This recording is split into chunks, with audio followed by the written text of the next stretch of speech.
Alright, so I'm back and just checking. Let's go right into Macedon then.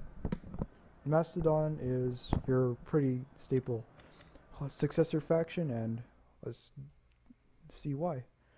So, although the successor states are somewhat hybrid like, Macedon stays true to its roots.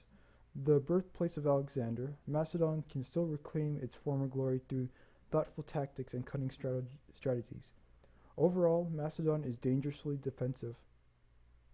Sorry. Overall, Macedon is dangerous defensively.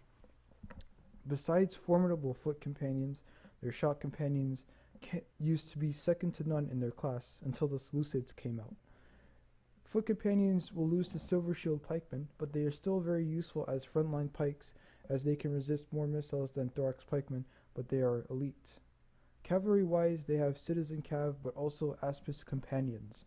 The reason they are called aspis is because of the shield they wield, similar to how hoplites got their name from the hoplon, or how thorax units got their name because of their lenothorax. Macedon and the Seleucids have shield bearers, which are a high-tier hoplite unit that, with the exact same melee defense as regular hoplites, would have the most armor in the game, 150, making them extremely resilient to low armor piercing, low melee attack units. They're also quite resilient to missiles. Keep that in mind because of their missile block chance. Macedon isn't like the Seleucids when it comes to diversity or having the best of both worlds. They are strictly Hellenic. I won't say Greek because their hoplite roster is poor offensively.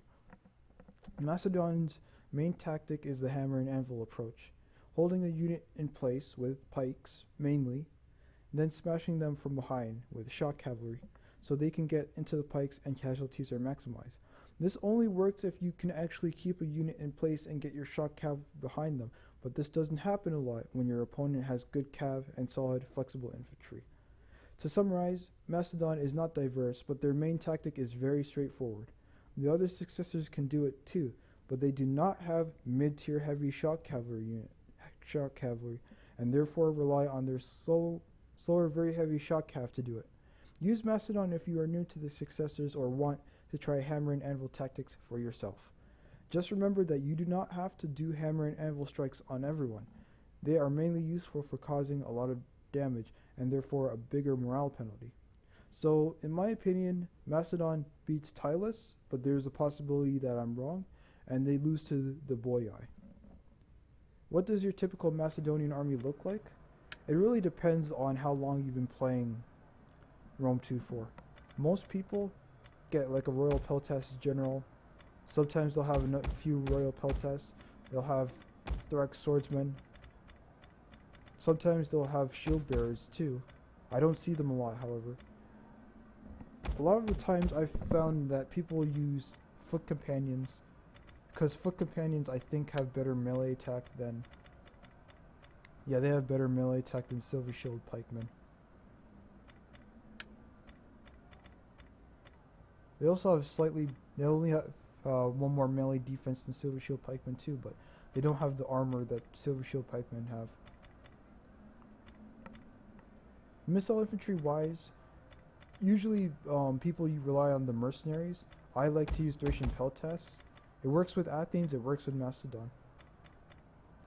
Now here's the kicker. Macedon has 3 units of shock cavalry. I mentioned the Salians because Sarissa cavalry can be massacred very quickly, but Sarissa cavalry work too as with the hammer and anvil strikes.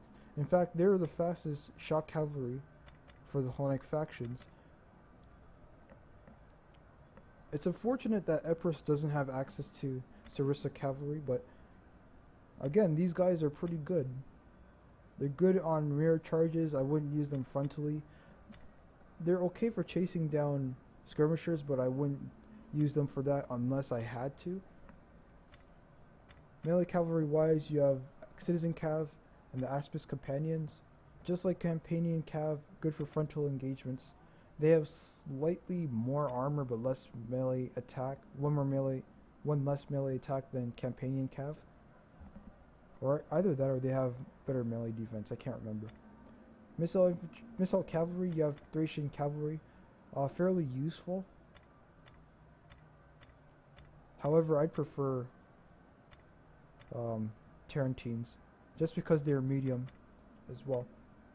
So your typical, like the most of the time you'll see people bring foot companions or thorax pikemen, more likely thorax pikemen, because they're better for making a pike box with. Sometimes you'll see a few thorax swordsmen behind or in front of them, never on the flanks. Every now and then you'll find somebody that uses Thracian warriors. Just like Athens, you know, you use these guys for like in your combined arms tactics. You use them maybe as second line infantry. I wouldn't put them in the front lines because that's a bit too risky.